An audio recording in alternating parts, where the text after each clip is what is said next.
News is investigating a viral video that shows protesters being sprayed with paint at Case Western University. Now, students say that they want answers, and 19's Katie Tursick, she tried to get them.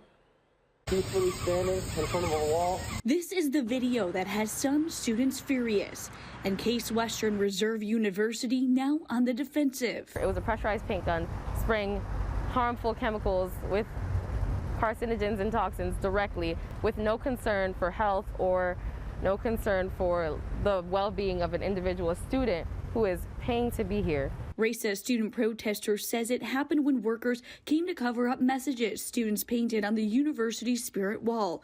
You could see some people stood in front of the wall to try and block the workers from painting it. And then this.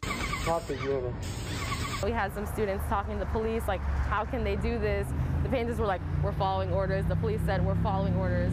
We have a direct quote from the police, like, basically saying, like, they were following orders from higher administration, and I guess they didn't think of the morality of what they were doing. We asked the university why workers were painting the wall. President Eric Kaler said the messages that were on the wall were, quote, language that was less than threatening, but still intimidating to the community. Kaler said the student protesters defaced a different wall earlier in the week. Protesters have been camping out on the campus for days now, protesting the war in Gaza. The university says they are trespassing and want them removed.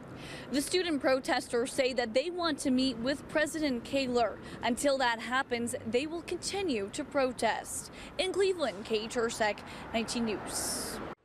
Well, Mayor Bibb and the chief of police have sent a joint statement addressing what's been happening over at Case Western, saying in part, we support First Amendment rights and implore Case leadership to consider this and think about how the decisions that they make and the actions they take, especially against those who are law-abiding citizens. They said to think about it. Jason?